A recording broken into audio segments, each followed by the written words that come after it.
اعوذ باللہ من الشیطان الرجیم بسم اللہ الرحمن الرحیم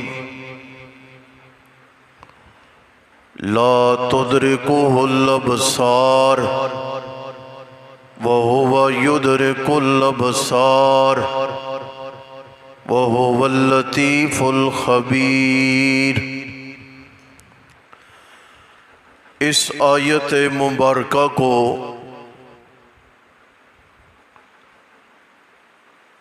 کل میں مختصر ذکر کر چکا ہوں، لہٰذا ایک اہم ترین بات کو سنیں اور سمجھیں۔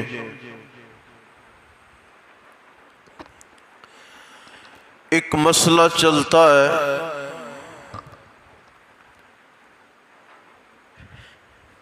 کہ حضرت نبی مکرم صلی اللہ تعالی علیہ وسلم نے اللہ تعالی کا دیدار کیا ہے کہ نہیں کیا۔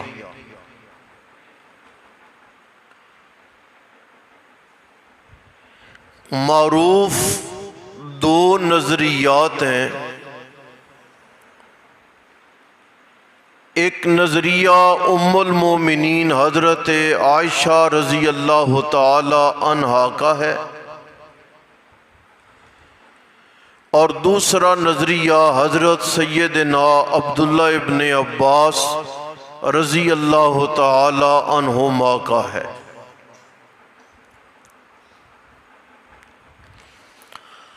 حضرت عبداللہ ابن عباس فرماتے ہیں کہ نبی پاک علیہ السلام نے اللہ تعالیٰ کا دیدار کیا۔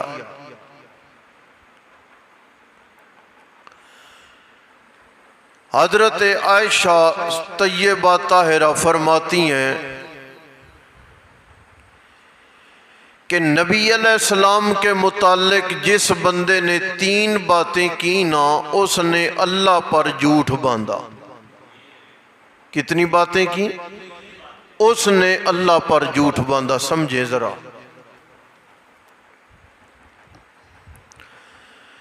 اگر کسی آدمی نے یہ کہا کہ نبی پاک علیہ السلام نے اللہ تعالیٰ کو ان آنکھوں سے دیکھا ہے تو اس نے اللہ پر الزام لگایا۔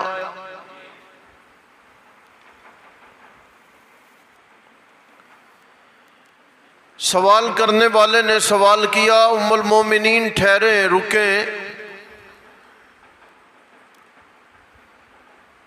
قرآن کے 2 مقام ہیں، وَلَقَدْ رَآهُ بِالْأُفُقِ الْمُبِينِ، ایک مقام،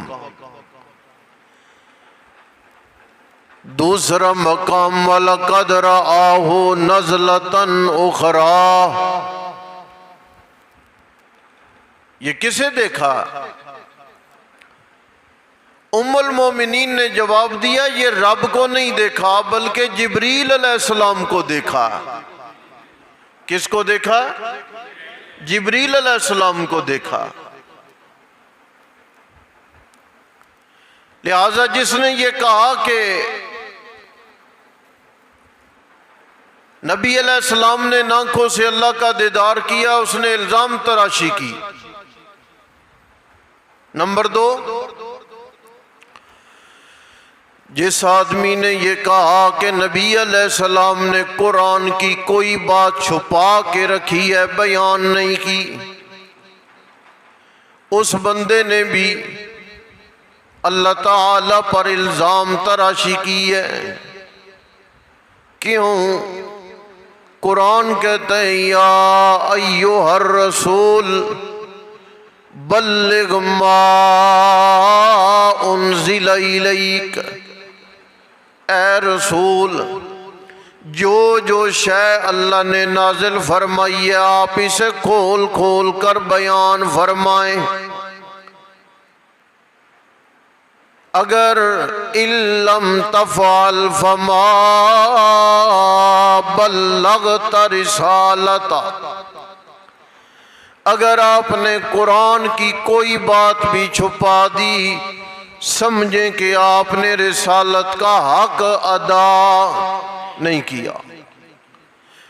لہٰذا یہ بھی بہتان بازی ہے کوئی یہ کہے کہ رسول پاک نے دین پورا نہیں پہنچایا۔ تیسرا فرمایا کہ اگر کوئی یہ کہے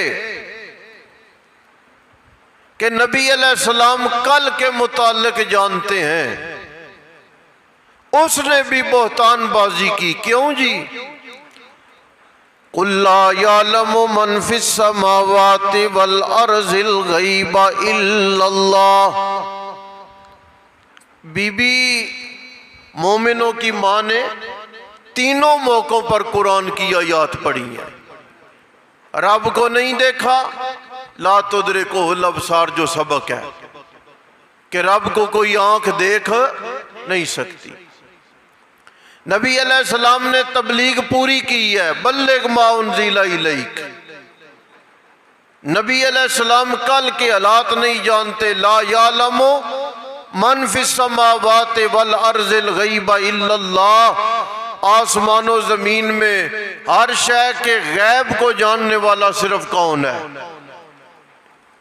اب جی حضرت عبداللہ ابن عباس بھی صحابی ہیں، وہ کہتے ہیں دیکھا ہے۔ کیا معنی دیکھا ہے؟ علماء نے جواب دیا حضرت ابن عباس بھی اپنی جگہ پر ٹھیک ہیں، ام المومنین اپنی جگہ پر ٹھیک ہیں۔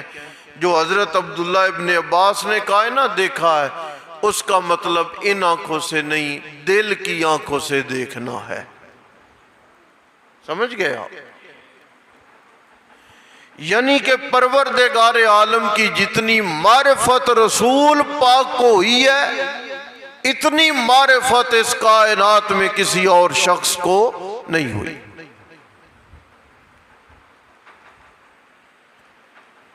ہاں، معاشر کے میدان میں، کل جنت میں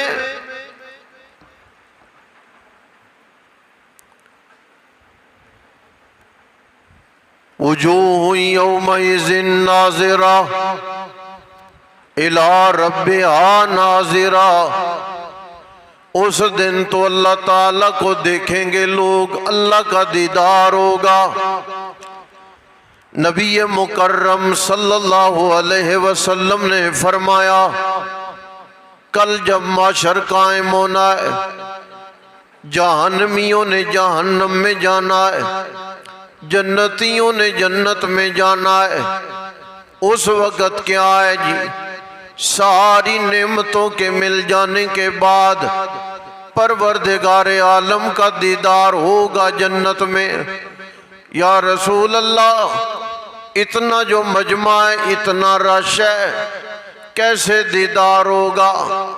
فرمایا اگر ساری دنیا اکٹھی ہو جائے، ایک میدان میں جمع ہو جائے، 14ویں کا چاند نکلے، اتنی خلقت 14ویں کا چاند دیکھ لیتی ہے۔ رش کی وجہ سے چاند کبھی چھپا نہیں کہ اتنے لوگ ہیں۔ 10 کو چاند نظر آیا ہے، 15 کو چاند نظر نہیں آیا، وہ فلاں 100 بندے کو چاند نظر آ گیا ہے، 200 بندے کو چاند نظر نہیں آیا۔ کھلے میدان میں لاکھوں کی تعداد میں دنیا ہو، 14ویں کا چاند نکلے، ہر کسی کو نظر آئے گا۔ آپ علیہ السلام نے فرمایا اتنے سارے مجمع کو اتنا ستھرا چاند کا دیدار نہیں ہوتا جتنا جنت والوں کو ستھرا رحمان کا دیدار ہوا کرے گا۔ سمجھ آ گئی جی؟ یہ نہیں ہے کہ رش ہو تو 2 بندے کہیں کہ ہمیں رب کا دیدار نہیں ہوا، نہ، قیامت کے دن دیدار ہوگا۔ دنیا میں حضرت موسیٰ علیہ السلام نے کہا تھا نا یا اللہ میں دیکھنا چاہتا ہوں آپ کو، اللہ نے فرمایا آپ مجھے دیکھ نہیں سکتے، لیکن آپ چونکہ میرے کلیم پیغمبر ہیں، انظر الی الجبل، یہ جو سامنا پہاڑ ہے اس پہ میں اللہ اپنی تجلی ڈالنے لگاؤں. انظر، آپ ذرا ادھر دیکھنا. بتاؤں کہ میں اللہ کو دیکھا نہیں جا سکتا دنیا میں. جب اللہ تعالیٰ نے تجلی ڈالی ہے، اللہ کا قرآن کہتا ہے جَعَلَهُ دَكَّا وَحَرَّ مُوسَىٰ صَاعِقًا. حضرت موسیٰ علیہ السلام سامنے نظر ٹکا کے کھڑے ہیں، بجلی پڑی ہے، پہاڑ ریزہ ریزہ ہو گیا ہے، اور حضرت موسیٰ علیہ السلام بے ہوش ہو کر نیچے گر پڑے ہیں. خرّا، حضرت صاعقہ موسیٰ علیہ السلام پر بے ہوشی ہو گئی ہے. فَلَمَّا أَفَاقَا، جب آپ ہوش آئی، بہتر ہوئے، آپ نے فوراً فرمایا سبحانک، اے مولا تو پاک ہے، تو اپنے بارے میں جتنا جانتا ہے ہم تیرے بارے میں اتنا نہیں جانتے. کلیم پیغمبر ہے لیکن موسیٰ علیہ السلام اپنے رب کو دیکھ نہیں سکے. اور قرآن کا مقام ہے، اللہ فرماتے میں اپنے رسولوں کو جو وحی دیتا ہوں اس کا ایک طریقہ یہ ہے کہ میں اللہ فرشتہ بھیج دیتا ہوں. ما کان لبشر ان یکلمہ اللہ الا وحیا. میں اللہ کسی بشر سے یوں آمنے سامنے کلام نہیں کرتا، بلکہ پہلا طریقہ وحیان وحی نازل کرتا ہوں. اور آپ علیہ السلام پہ جو وحی نازل ہوتی ہے فرشتے کے بغیر، اس کا طریقہ کار یہ ہوتا تھا، صحابہ کہتے ہیں جیسے ہنڈیا پکے اور پانی کھولتا ہے، اس طرح نبی علیہ السلام کے سینے سے ہنڈیا کے کھولنے کی آواز آیا کرتی تھی. یہ ایک وحی کا طریقہ ہے وحیان. دوسرا طریقہ من وراء حجاب، میں اللہ پردوں کے پیچھے سے کلام کرتا ہوں، سامنے دیدار کروا کے کلام نہیں کرتا. تیسرا طریقہ یرسل رسولا، میں فرشتے کے ذریعے اپنے پیغمبر سے گفتگو کرتا ہوں. وحی نازل کی، فرشتہ پیغام لے کے آیا. دو طریقے، یا پردے کے پیچھے سے میں نے خود کلام کیا. تین طریقے، میں اللہ آمنے سامنے کسی سے کلام